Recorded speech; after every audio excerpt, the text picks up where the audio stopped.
Hello everyone, কেমন আছেন সবাই? আশা করি ভালোই আছেন। একটি বর্ষণমুখর দুপুরে আমার বারান্দার গাছগুলো দেখতে কেমন হয় চলুন গিয়ে দেখি।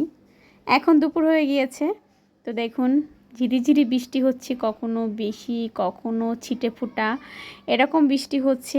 আর গাছগুলোর পাতা দেখুন বৃষ্টি পেয়ে গাছগুলো একদম তরতাজা হয়ে গিয়েছে, একদম গাছের পাতা সবুজ হয়ে গিয়েছে। আমরাও ভালো আছি, বৃষ্টিতে ঠান্ডা ঠান্ডা আবহাওয়া। ঢাকাতে তো অনেক গরম, একটু বৃষ্টি হইলে আর কি ভালো লাগে। আর দেখেন বৃষ্টিতে আমার গাছগুলো কেমন জল বেঁধে গিয়েছে। প্রত্যেকটা জলের টবে মানে প্রত্যেকটা ফুলের টবে জল বেঁধে গিয়েছে। এই টবটাতে কালকে মাটি দেওয়া হয়েছে, আর সেই মাটি জল পড়ে মাটির ছিটা এসে এই যে আমার ব্যালকনিটার রানি হয়ে গিয়েছে। আর এদিকে শ্রুতি বৃষ্টিতে তার লেগেছে ঠান্ডা। শ্রুতি মামনি তো ওখান থেকে যাবেই না।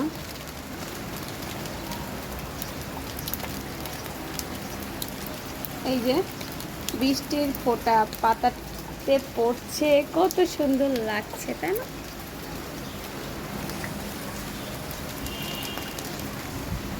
ভাবছি আজকে একটু বৃষ্টির ভিডিওটা দিই, প্রত্যেকদিন যেহেতু বৃষ্টি হচ্ছে এই জন্য ভাবছি আজকেও বৃষ্টির ভিডিওটা দিয়ে দিই। আর এইদিকে দেখেন ফুলের টবে, এই টবটা জল ভর্তি হয়ে গিয়েছে। এদিকে আমার পুদিনা পাতা গাছটা একদম জলে ভর্তি হয়ে গিয়েছে। জলের টুইটুকবুর গাছগুলো ফুল ফুটেছিল দেখেন, রাত্রে ফুল ফুটেছিল, এখনো ফুলের অস্তিত্ব আছে বৃষ্টির কারণে। এই যে কড়িগুলো ফুটবে, এখন কিন্তু দুপুর হয়ে গিয়েছে, এখন দুপুর 1টা বাজে। আর দেখেন কড়িগুলো আজকে ফুটবে। আর সেই দিকে কী করে দেখেন, যাবে না। আর দেখেন বৃষ্টির দিনে খিচুড়ি না দেখালে হয়। আজকে সকালে রান্না হয়েছিল খিচুড়ি, একটু বেশি করে রান্না করেছিলাম যেহেতু বৃষ্টি হচ্ছে, ভাবছি দুপুরেও হয়ে যাবে। করেছিলাম পেঁয়াজ মরিচের ভর্তা আর ডিম ভাজি করেছিলাম, ওটা খাওয়া হয়ে গিয়েছে। আর এখানে আছে গোল গোল আলু ভাজি। এই আলু ভাজিটা কে কে পছন্দ করেন অবশ্যই জানাবেন।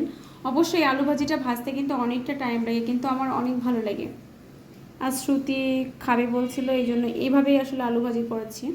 মাঝে মাঝে এইভাবে আলু ভাজি করলে কিন্তু অনেক ভালো লাগে খেতে। দেখলাম বারান্দায় জামা কাপড় তো কিছুই শুকায় না, সবগুলো ঘরে মেলে দেওয়া।